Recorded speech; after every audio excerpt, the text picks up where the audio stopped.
Welcome to Roadmap to 1 Million.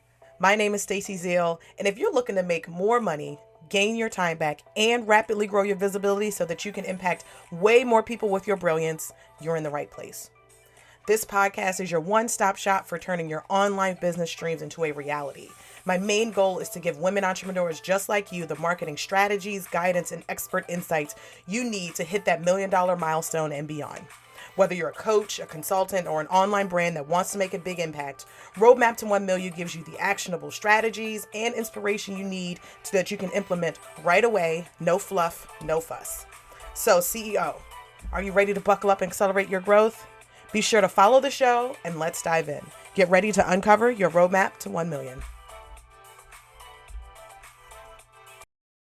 All right, y'all, welcome back to another episode of Roadmap to 1 Million. I am your host, Stacy, and I am excited for y'all to be here because we are talking about PR and digital marketing today. Y'all know I love marketing. Marketing is my jam, but I have someone in the building today who is going to be able to talk about PR and digital marketing, like how those two things relate, how you can make sure that as you're growing your business, you're considering different things with PR and digital marketing that's going to help you to grow your business. So welcome to the show, Holly. How are you?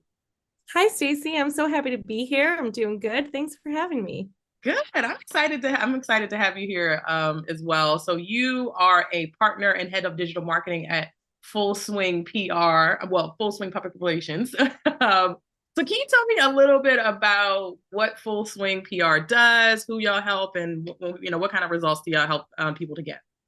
Yeah, absolutely. So my business partner and I own Full Swing PR, where we help under-recognized leaders shape and share their story so that they can reclaim their power and rewrite the human story. And so what that means to us is that we know that only 36% of sources quoted in the media worldwide are women. And you know that most of them are cis, straight, white women. And so we really believe that who is seen and heard, it means that that's who has power. And it's our mission to change those stats and elevate the voices of business leaders who aren't the norm, aren't the status quo, aren't the ones that are seen most often in the media, because we know, Black women start businesses at rates much higher than everyone else. So we want to tell their stories, and that's what we do. I love that. I love that you work with underrepresented voices or underrecognized voices. Because it's so important. Like that stat 38%, I'm just like, oh my gosh, really? That's it? And like you said, most of it probably is like, cis white women. So I love that that's who you represent. And that's real definitely who listens to this podcast. And we're very it's very important for me to specifically feel like I give people who are amplifying our voices a platform to be able Yeah. to take what we are doing and to be able to help us to also just to make that percentage even smaller, well, to make that percentage even bigger and to fill it with people who have diverse voices. So before we jump into the interview, tell us a little bit about your background and your journey to founding or your journey to Full Swing PR and all that. I love to hear background stories. Oh, totally. Yeah. Well, Caitlin and I both. So Caitlin is my business partner, and we always say that we are unlikely PR professionals, and that's not where we ever set out to do or to be. I studied communication theory, so not even like media. I wasn't studying PR. I wasn't studying marketing. I was studying like how and why we as people communicate, verbally, non-verbally, all of the ways in the theory behind that, because I'm always been really obsessed with people's stories and words and how we all relate to one another through words, which I think are so sacred. And so I studied communications theory, but then found my way into producing television. And so I started in journalism as a producer of a local television talk show on the ABC affiliate up here in upstate New York. And that's where I learned, in TV, you have about 2 minutes to make an impact, say a statement, say something that makes people want to take an action. And so that's where I really honed my skill in helping brands and organizations tell their stories in a way that inspires people to take action. And since then I went into some nonprofit work and then worked primarily in marketing agencies. And then that's kind of how I got into marketing. Caitlin and I met at a marketing agency, and we were like, okay, wait, we've been here a couple of years. We know our stuff. Like, we can do this on our own. And we're no longer the youngest people in the room. And we definitely think that the people leading, maybe could use some of our advice. So we started our own business instead. She actually started it, and then I became her business partner a couple of years later. I love that. I love that you said, so it's interesting, like when my first job out of college, so I went to school for marketing communications, to be honest. And so it was a heavy focus in communications and a light focus in marketing, but marketing was something that I just loved. And I just went, like, I did my internships in marketing. I said, well, if I can't I took a couple marketing classes, but I was like, I need to like read all the marketing books and all the things. And I remember I got my first job out of college, and it was at a business law firm. And they were working with a PR agency at the time. So I was the youngest person in the room. I was the only Black person in the room. And then I was also kind of like a novice of really getting started as a marketer. I was just like, I didn't know what the fuck I was doing. I just kind of like, was coming out of college, because like college can teach you theory and all that kind of stuff. When you actually have dollars and cents in front of you, it's like, it's a whole different game. And so I remember this company, they had already had a PR agency on board. And so part of my job was to work with the PR company to figure out, like, well, not just what are they doing, and I wasn't like watching them or anything like that, but it was really trying to figure out, like, how do we make sure that what we're doing PR wise and marketing kind of mesh and that they work together. Because I think sometimes I remember, like when I was started in marketing, like being a digital marketer was a specialization. So you had to learn websites and email and SEO and social and all the things. But then you get to a point now where it's like people are specialized in certain areas of marketing. And so talk to me a little bit about that overlap that you see between PR and marketing, because your background is like, a lot of marketing and you are the head of digital. So where is that overlap? I mean, a lot of times we think PR and marketing are separate, but I don't see them as separate. I see them as kind of like, they're cousins, maybe. Like, they come from the same family. Yeah, they're in the same family. I mean, if marketing is the parent, PR is one of the kids, not the only kid, but it's one of the kids. Yeah, you're speaking my language, because I couldn't agree more. I think that PR is a tactic of marketing. And so the way we look at it, we always say that PRs is what helps you be seen, and digital marketing is what helps you become sought after. Because you can get placed in the New York Times, you can get placed in Fast Company, but if then when when you land that win, if when you captured that attention, somebody sees that clip, they read that story and they like your stuff, if they go to your website and it's not clear how they can hire you or what you do, if you don't have a clear way to capture their email address and then start communicating with them, then that attention really fizzles out quickly. And so, especially with a news cycle that is, 15 minutes of fame, it would be long, right? The news cycle these days changes every couple of minutes. And so a news clip is only as long as the marketing efforts around it.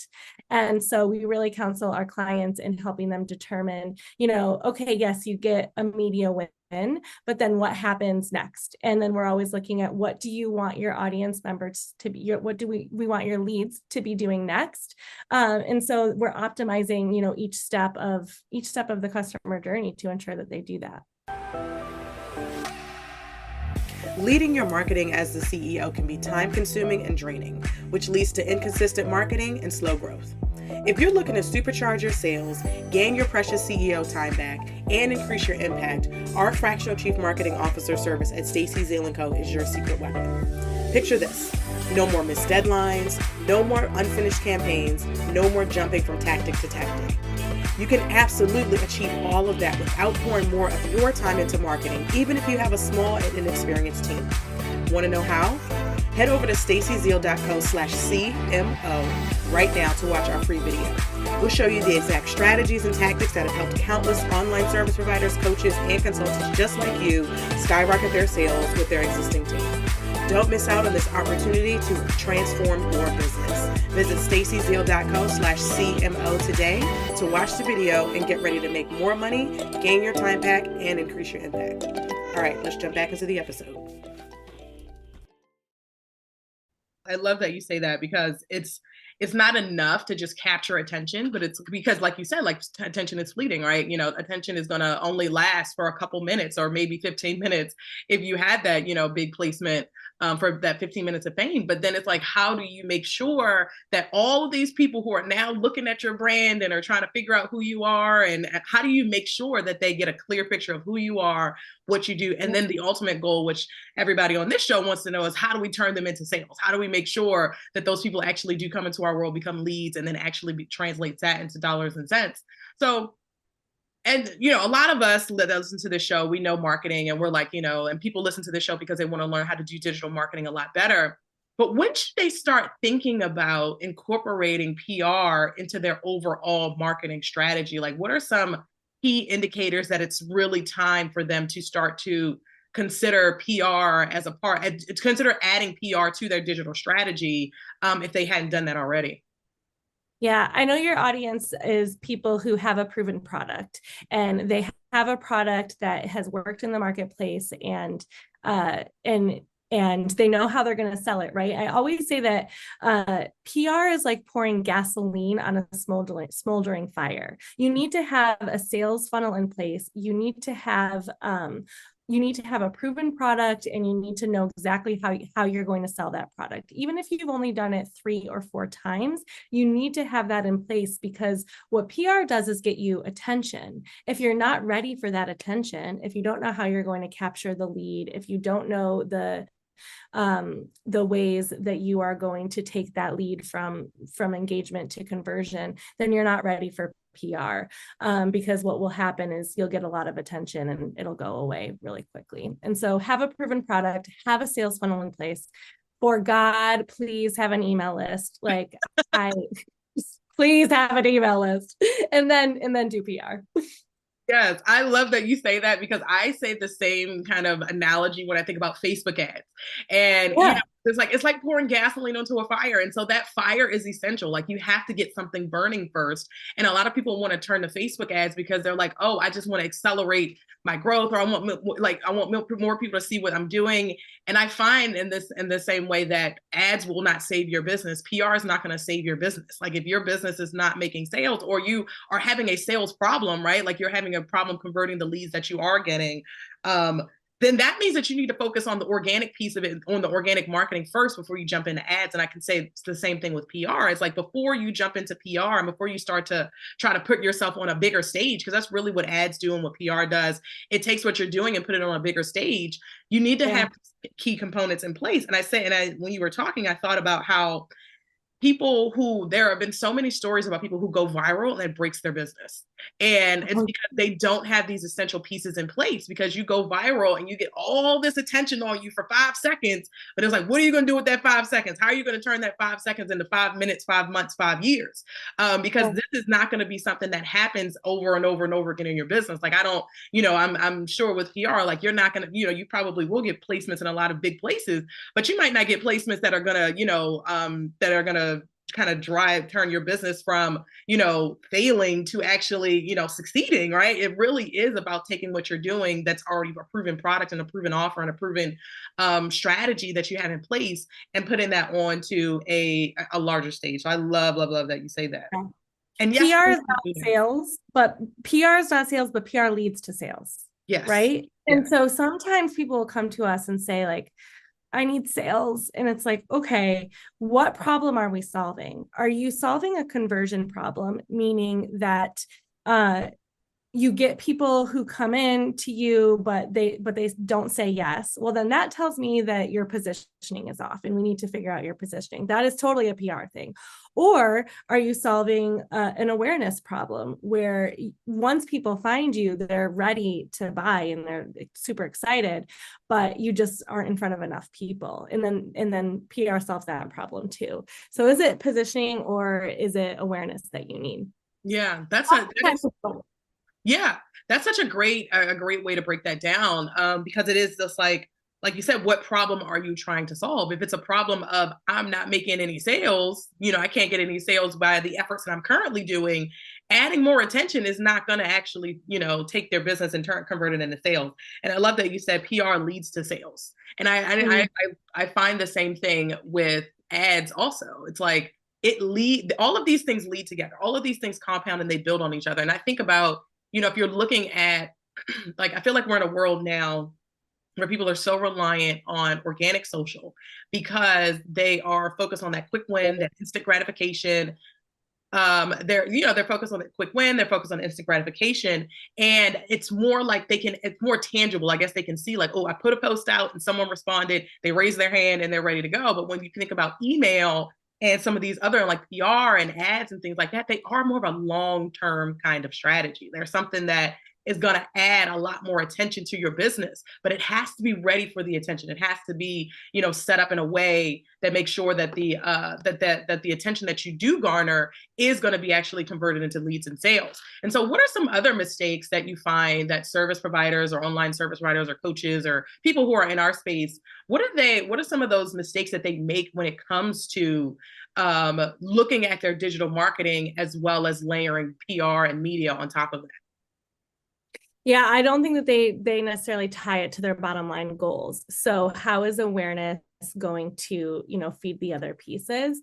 And then additionally, often I see our clients come in and they want to go from 0 to 1,000 in a couple of months. And really, I think that PR or marketing in general it's a layering process, right? You can't go from no communication with your list on email or on social, for example, to providing super valuable educational content every day.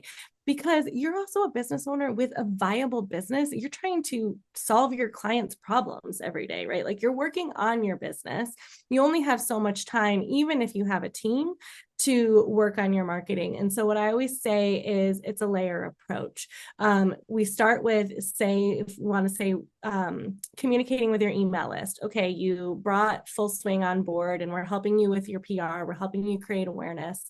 And with that, now we're making sure that you're talking to your email list. So we start with, like, let's try to just send one email a week, right? One email a week.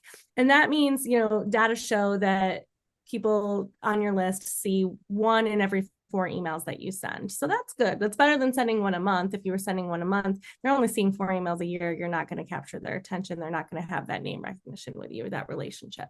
So you send 1 a week, and then, like, you start to see some traction. You start to see some momentum. Full Swing, for example, we had the goal of let's send 1 email a week.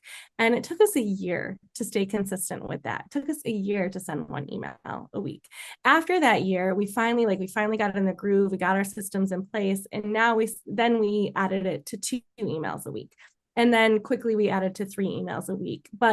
And now our email list is the source of most of our leads, is the source of most of our business. And we get our own PR, like me being on this podcast, right? Like, I go out and do PR, and then people hopefully come to our website. We have great lead magnets. You can download anything on our freebies page, and join our list, right? And and now we're talking to them multiple times a week, and we get so many compliments on our email, so many compliments on what we're talking about with our clients. But it's a slow game. It, just like you said a minute ago, it's a slow game, and you have to keep building on it. You're not going to be, doing all of the best practices of every marketing strategy tomorrow, but you won't get there if you don't start. Love that. You won't get there if you don't start, y'all. That is such gold right there. Because it's like, a lot of people, like you were saying, they want to go from 0 to 1,000, but really with marketing, you're going to go from 0 to 100, then you go from 100 to 200, then you'll go from 200 to 400, 400 to 800, and so on, right? Like, it's really about figuring out, like, what's working and how do I, stay consistent so I know it's working. Because a lot of times people don't give anything enough attention and enough eyeballs to even see if something's working before they're actually ready to jump ship. Because they're like, well, I had this article post on CNBC recently, and I'm getting a ton of traffic to my website from this article that I was quoted in. And I'm just like, okay, well, how do I make sure that I know what, where are people going? Like, what freebies are they downloading? What are the stuff? So that way I can make sure that the next big thing that I get Like I can make sure that traffic is more focused and that it actually converts more into sales and stuff like that. So you really do have to start and you have to figure some stuff out. And you have to, like you said, getting consistent, like putting the systems and stuff in place. I actually just had a client who I'm also a fractional chief marketing officer. So I help people with kind of like, pulling their marketing together, figuring out, because a lot of times people have like one person's doing this, SEO's doing this, social media's doing this, websites doing, and everything's not talking together.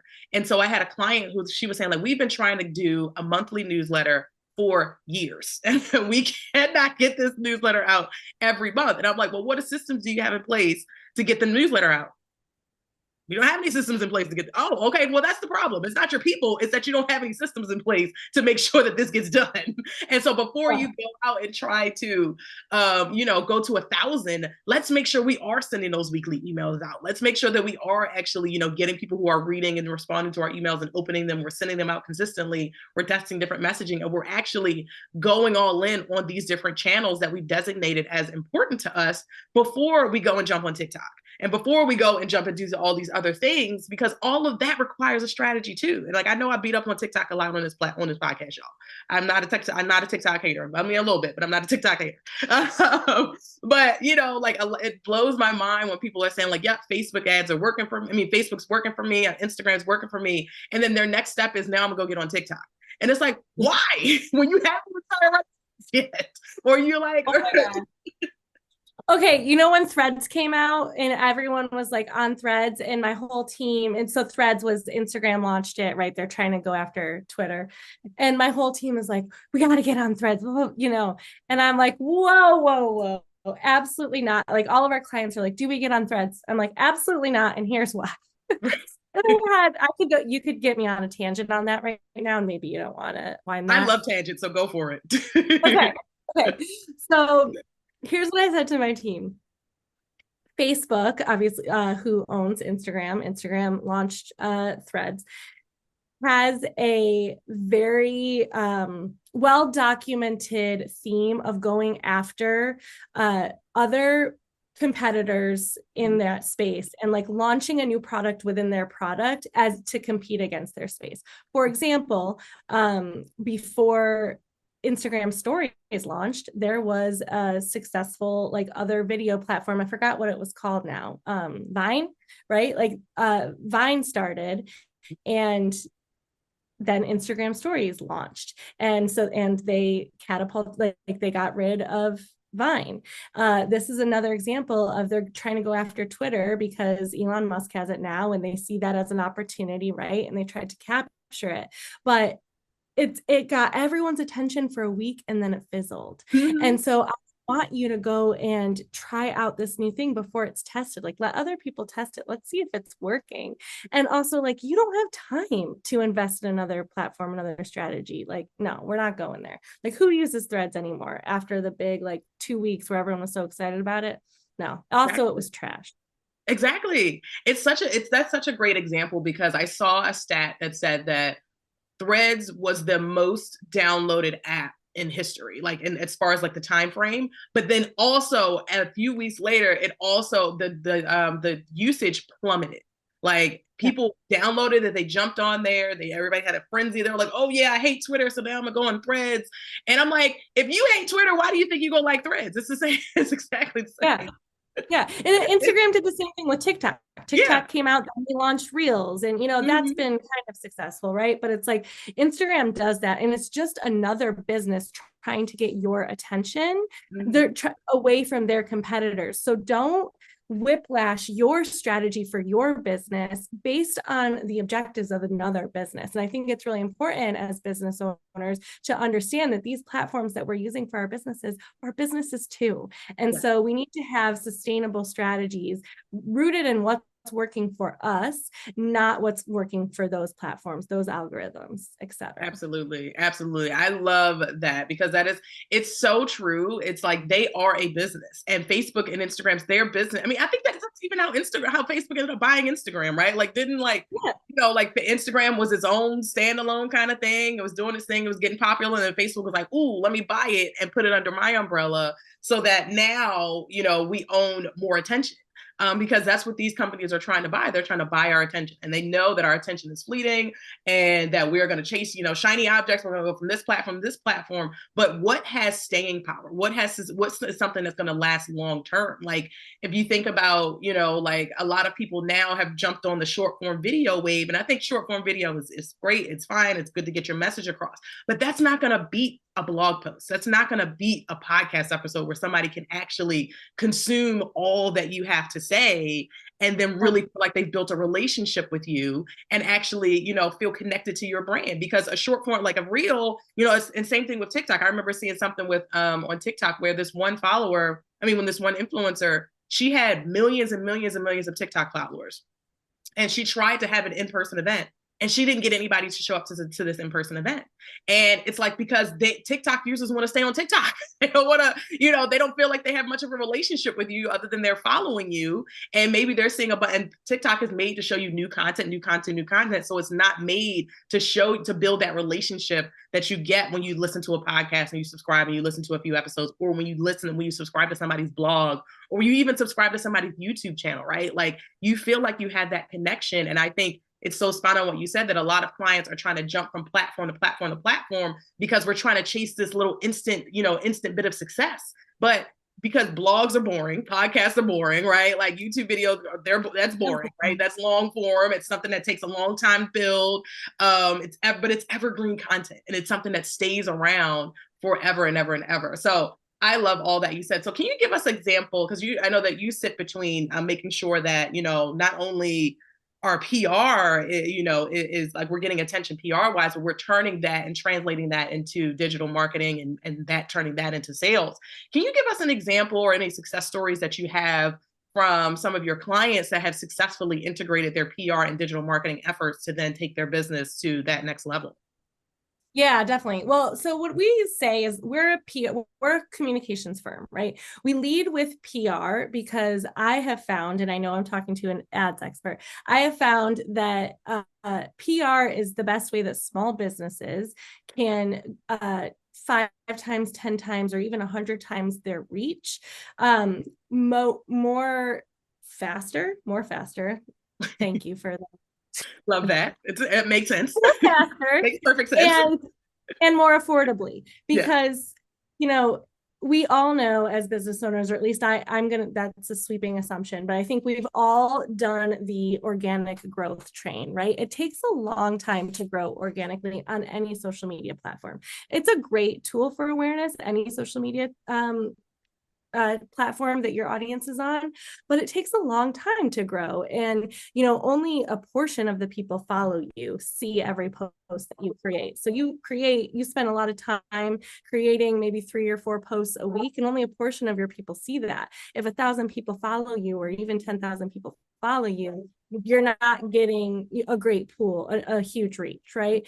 Then on the flip side, paid ads are a lot quicker, a great way to 5 times, 10 times or more your reach. We use paid ads for our business, but our client, ourselves and our clients are spending anywhere from $2,000 to $50,000 a month on awareness ads on social media, right? And so that's not always accessible for business owners. And so then you have PR here, where you can, get a win and get in front of the audiences that other people have been building for decades, years, and have spent, millions of dollars building, right? Fast Company has spent billions of dollars getting growing an audience that knows and trusts them. If you get on Fast Company, you're immediately growing your reach a lot quicker. So that's the things we say, it's a great tool for awareness to use quickly. But we work with a lot of, we say, boring businesses. They're mostly professional services business. So for example, we have a law firm that started with us just over a year ago now. But I think it was 6 months into our work together. So we've been doing social, email, PR for them. They turned from doing, I think it was 10 discovery calls a month into 20 discovery calls a month. And the only thing that changed was that they started using us for their awareness. So really using PR for awareness is, they also do paid ads, but for something else, is a great way to, really grow your reach and catapult your business forward. Yeah. Yeah. That's such a great example. And mind you, like, and I'll say, like, cheers to boring businesses, because I am looking forward to having a boring business one day. I'm looking forward to when there aren't a whole lot of like exciting, crazy bells ringing and fires and everything everywhere. I'm excited for boring. But I think that that's such a great example, because going from, because that illustrates exponential growth, right? It's not going from booking 10 sales calls to 11 to 12. It's going from, booking 10 to 20 and being able to sustain that, and then being able to go from 20 to 30 and 30, 30 to 40. Like, that's how you create exponential growth, and that's how you scale. And I find that a lot of times, if CEOs are not marketers, they don't understand that. They want to go from 0 to 100. But it's like, actually, we need to know what works between 0 to 10 so that we can get from 10 to 20. Like, we have to be able to have that data that tells us what works, so that way we can scale it up. Because then you can say, like, okay, well, now we know that, PR works for this company. So let's scale up and let's do more of that. And let's figure out how we can get them more presence and more awareness. So I love that you chose a story that illustrates incremental, illustrates exponential growth. And when I was at Zappos, when I used to, lead paid social there, that was the first time I had heard someone describe incremental when it came to marketing. Like, it wasn't about going from, like getting 1 sale a day to 2 sales a day. It's like going from getting 2 sales a day to 4 sales a day. How do we make sure we sustain that? And then we're going to try to go from 4 to 6. So we're trying to go from 4 to 8. It's really about testing a lot of things, trying different things, figuring out what actually works, what does create that exponential success or that incremental success, because it has to build on itself. It's not about saying, like, we went viral 1 month and we went from having 10 sales calls to 20 sales calls, but now we're back down to 5 sales calls the next month, because we weren't able to understand what worked and what actually we can do to sustain that kind of growth. So I love that's a great example for everyone out there thinking about the power of PR.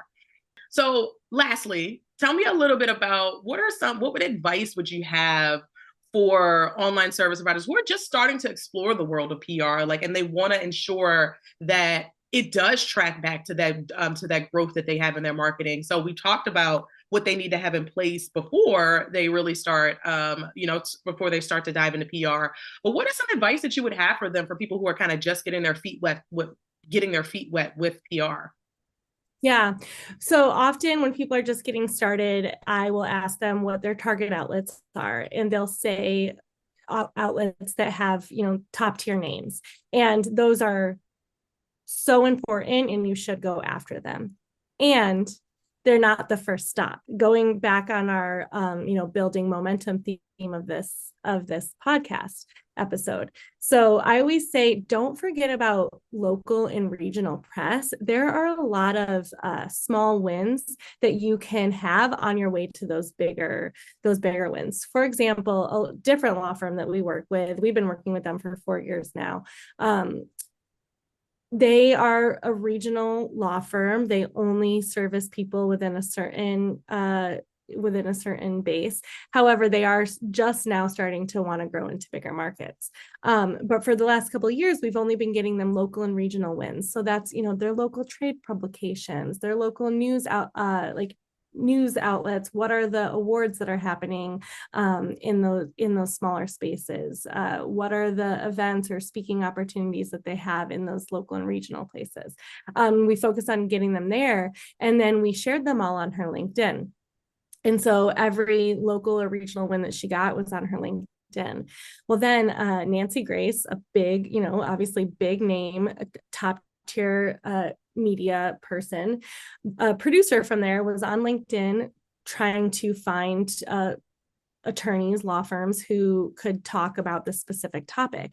Stumbled on our client's LinkedIn because we had been, purposefully tailoring her LinkedIn, adding all of her local and regional press. And now Nancy Grace wanted to talk to her because she vetted her LinkedIn profile, saw that she had all these great wins, and came to her. Like, we didn't even pitch Nancy Grace. Nancy Grace came to her based on the local and regional wins she got.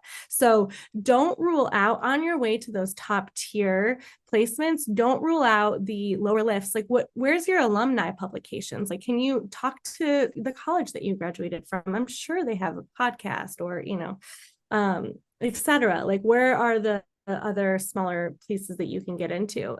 Lastly, what I'd say is don't forget about podcasts that your target audience listens to all of the time, because actually, like, we could get a top tier, like we could get on Fast Company as Full Swing. And you know what's probably going to be more impactful? Caitlin and I were on Rachel Rogers' Hello 7 podcast a year ago. I listened to that episode.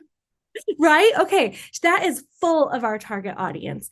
When we were on that podcast, our social media grew by a couple hundred in like 24 hours. Wow. And the discovery calls that we've been having for the last year largely have come from that one episode. Wow. And that's Rachel Rogers is not a household name. I mean, she is to us, but it's her target audience loves and is obsessed with her, and her target audience is our target audience. So think about where are the places that are going to be easier for you to sneak into that your target audience is obsessed with and listens to all the time. And podcasts are a great way to do that because it's a really intimate way to kind of grow a relationship with someone really quickly. Someone listens to an hour podcast that you're on and they immediately have an established relationship with you that you can continue to build on.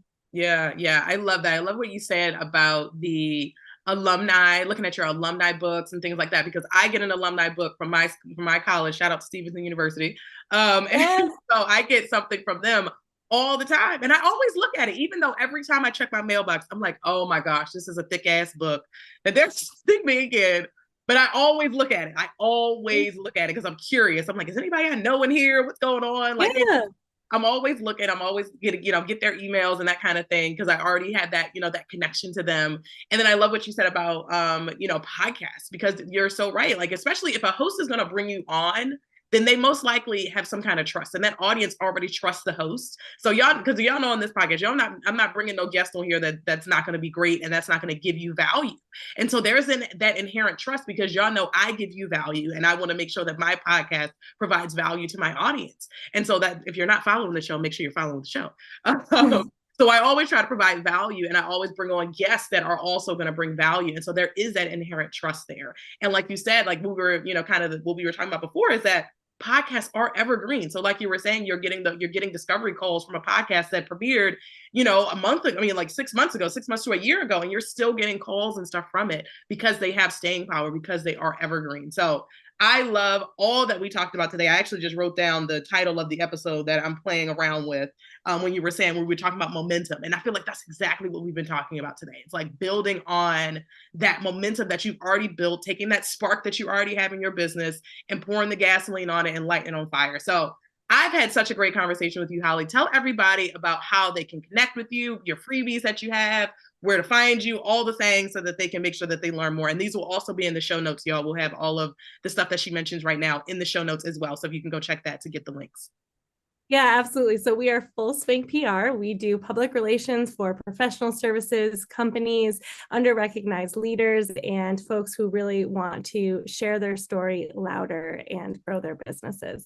You can visit us at fullswingpr.com, on all of the social media platforms at Full Swing PR. And if you go to our website, you'll see you can download the one-page PR plan. It's the first thing when you go to our website. So you can see that and get on our list, because we talk to our list a lot, but not annoyingly, and we give really tangible, really easy to understand and implement tips on how to grow your business with public relations and digital marketing. Love that. I know I'm about to go download the one page PR strategy, y'all, because I definitely am ready for some more PR. I mean, I've definitely had some. You need to pitch yourself to your alumni publication. I need to do that right now. Yeah. Like, I on your list. And it's funny because I did have one of my professors reach out to me over the summertime and was like, when are you going to come and speak at Stevenson? I was like, oh, girl, you just let me know. I will be there. I am down the street now, because I moved to Las Vegas for a while. So I was over there and kind of building my network there, and now kind of moving back and building my local network here again. So Definitely. Thank you so much again, Holly, for coming on the show. Y'all make sure that you are following the show. We have fantastic guests, as you can see. And we are make sure that you head to the show notes if you want to get any of the links that Holly has mentioned, or go into her site and all those kinds of things. So thanks again for coming on the show. Make sure y'all are following. We have new episodes every Tuesday. I'm going to go ahead and end it here, and I will talk to y'all later. Thank you. OMG, that episode was packed with gems. Are you ready for more? Head over to stacyzeal.co/podcast to get the show notes and to sign up to get our top 5 podcast episodes to help you streamline your marketing so you can make this your $1 million year. Head over to stacyzeal.co/podcast.